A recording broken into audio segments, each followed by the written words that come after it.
ভূতের গল্প শুনতে কে না ভালোবাসে বলুন তো। আচ্ছা চলুন শুরু করা যাক বলিউড তারকাদের সাথে জড়িত একটা সত্যি ঘটনা দিয়ে। সালটা ছিল ১৯৮৯।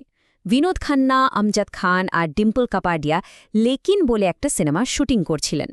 জয়পুরের এক পুরনো প্রাসাদে চলছিল শুটিং, আর সিনেমাটাও ছিল ভূত নিয়ে একটা ড্রামা মিস্ট্রি ফিল্ম। তো শুটিংয়ের পর এক রাতে ডিম্পল কাপাডিয়া যখন তার ঘরে ঘুমাচ্ছিলেন, হঠাৎ করেই তার ঘুম ভেঙে যায়। আর তিনি যা দেখেন তার বিছানার ঠিক পাশেই একজন মহিলা বসে আছেন। শুধু তাই নয়, তিনি নাকি তার সাথে কথাও বলেছিলেন। তার তো মনে হচ্ছিল ওই মহিলাটি আসলে একটি ভূত। এই ঘটনাটা তখন বেশ আলোড়ন ফেলে দিয়েছিল। শুধু ডিম্পল কাপাডিয়ার ঘটনায় নয় কিন্তু, সারা বিশ্বে লক্ষ লক্ষ মানুষ দাবি করে যে তারা ভূত বা আত্মা দেখেছে, এমনকি তাদের সাথে কথাও বলেছে। দ্য কনজিউরিং বা দি এক্সরসিস্টের মতো কত সিনেমা তো দাবি করে যে এগুলো সত্য ঘটনা থেকে অনুপ্রাণিত। তাহলে এর পেছনের আসল রহস্যটা কি? আসুন আজকের এই বিশ্লেষণে আমরা সেটাই খুঁজে বের করার চেষ্টা করি। তাহলে চলুন এই রহস্যের গভীরে ঢোকা যাক। অনেক সময় কিন্তু এই অলৌকিক ঘটনার দাবিগুলো আসলে ইচ্ছাকৃতভাবে বানানো হয়, মানে সোজাসাপটা জালিয়াতি। আসুন প্রথমে এমন কিছু বিখ্যাত কেস দেখি যেগুলো পরে স্রেফ ধাপ্পাবাজি বলে প্রমাণিত হয়েছিল। এর একটা ক্লাসিক উদাহরণ হল ফক্স সিস্টার্সদের ঘটনা।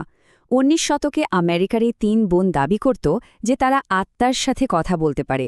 তাদের সেশনগুলো এতটাই জনপ্রিয় ছিল যে এর মাধ্যমে তারা প্রচুর টাকা পয়সা কামিয়েছিল। কিন্তু আসল সত্যিটা কি ছিল জানেন? পরে এক বোন নিজেই স্বীকার করে যে তারা আসলে মানুষকে বোকা বানাচ্ছিল। দেয়ালে যে আওয়াজ হতো সেটা তারা পা দিয়ে করত, আর জিনিসপত্র নাড়াত একদম লুকিয়ে রাখা সুতো দিয়ে। আর একটা খুব বিখ্যাত গল্প হল অ্যামিটিভিলের হন্টেড হাউসের।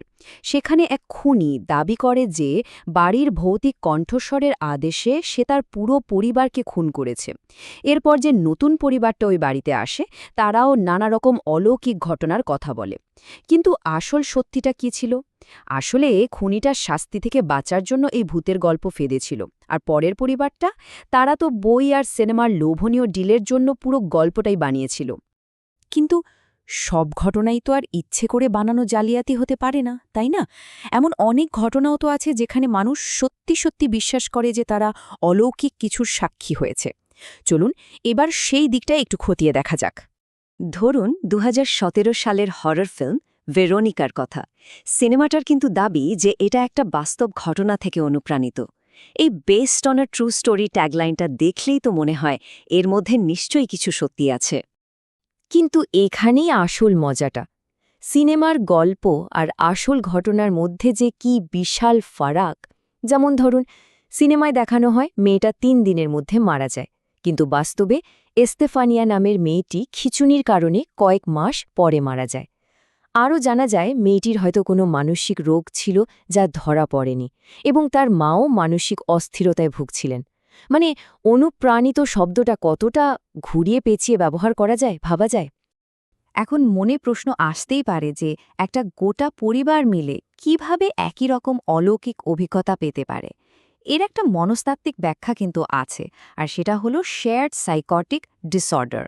এটা এমন একটা অবস্থা যেখানে একজনের মনের ভুল বিশ্বাস বা ভ্রম তার কাছের মানুষদের মধ্যেও ছড়িয়ে পড়ে। আচ্ছা, শুধু মনস্তাত্ত্বিক ব্যাখ্যাই তো সব নয়। অনেক সময় তো আবার নানা রকম প্রযুক্তি ব্যবহার করে অলৌকিক প্রমাণ খোঁজা হয়। এবার চলুন সেই সব যন্ত্রপাতির দিকে নজর দেওয়া যাক যেগুলো তথাকথিত গোস্ট হান্টার বা ভূত শিকারীরা ব্যবহার করে। এগুলো কি সত্যি ভূত ধরতে পারে? ভিজা বোর্ডের কথা তো আমরা অনেকেই শুনেছি, তাই না?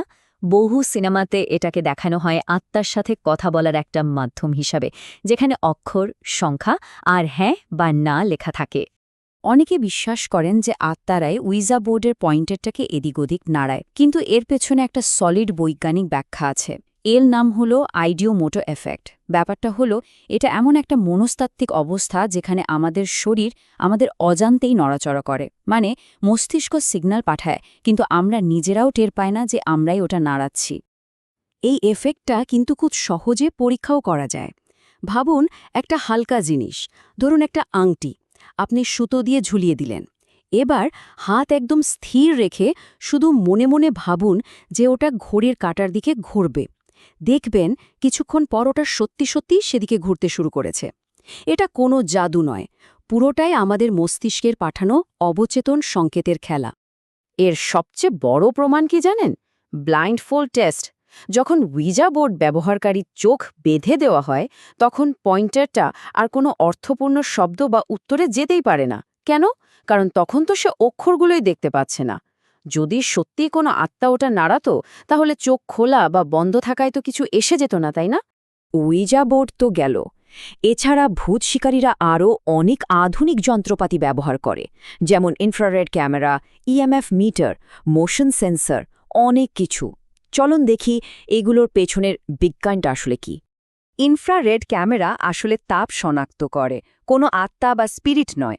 ধরুন কেউ একটা চেয়ারে বসে উঠে গেল, তার শরীরের তাপ কিন্তু কিছুক্ষণ ওই চেয়ারে থেকে যায়। ইনফ্রারেড ক্যামেরায় দেখলে মনে হবে যেন আবছা একটা আকৃতি বসে আছে। ঠিক একইভাবে ভেজা পায়ের ছাপও কিন্তু বেশ ভৌতিক লাগতে পারে। আর ইএমএফ মিটার, ওটা তো ইলেকট্রোম্যাগনেটিক ফিল্ড মাপে। আমাদের আশেপাশে থাকা মোবাইল ফোন, ক্যামেরা, এমনকি একটা কম্পিউটার মাউস থেকেও কিন্তু এই ফিল্ড তৈরি হয়। সুতরাং মিটারের কাঁটা নড়ে ওঠার মানে ভূত নয়, বরং কাছাকাছি কোনো ইলেকট্রনিক গ্যাজেট চালু আছে। তাহলে এতক্ষণ আমরা যা কিছু আলোচনা করলাম, সেই ধারণাগুলো দিয়ে চলুন আমাদের একদম শুরুর গল্পটায় ফিরে যাই। তাহলে ডিম্পল কাপাডিয়ার সাথে যা হয়েছিল তার ব্যাখ্যা কি হতে পারে? তিনি কি তাহলে সত্যি ভূত দেখেছিলেন? শুনুন, ডিম্পল যখন তার এই অভিজ্ঞতার কথা তৎকালীন রাজকুমারী পদ্মিনী দেবীকে বলেন, তিনি খুব সহজ আর সুন্দর একটা ব্যাখ্যা দেন।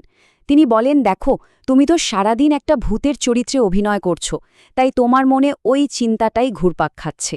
রাতে হঠাৎ ঘুম ভাঙলে তোমার মনে হতেই পারে যে ঘরে অন্য কেউ আছে। সুতরাং আসল কথাটা হলো এটাই, আমাদের মন এতটাই শক্তিশালী যে আমরা যে জিনিসটা নিয়ে গভীরভাবে ভাবি বা মগ্ন থাকি, তার উপর ভিত্তি করে সে একটা ভ্রম বা ডিলিউশন তৈরি করে ফেলতে পারে। সারাদিন ভূতের অভিনয় করার ফলে ডিম্পল কাপাডিয়ার অবচেতন মন সম্ভবত ঠিক সেই কাজটাই করেছিল। এই পুরো বিশ্লেষণ থেকে আমরা কি বুঝলাম? এটাই যে অনেক অলৌকিক মনে হওয়া ঘটনার পেছনেও কিন্তু একটা যৌক্তিক এবং বৈজ্ঞানিক ব্যাখ্যা লুকিয়ে থাকতে পারে। এখন প্রশ্নটা হলো, এই যে সমালোচনামূলক চিন্তাভাবনা বা ক্রিটিক্যাল থিঙ্কিং, এটা দিয়ে আর কোন কোন রহস্যের সমাধান করা যেতে পারে বলে মনে হয়?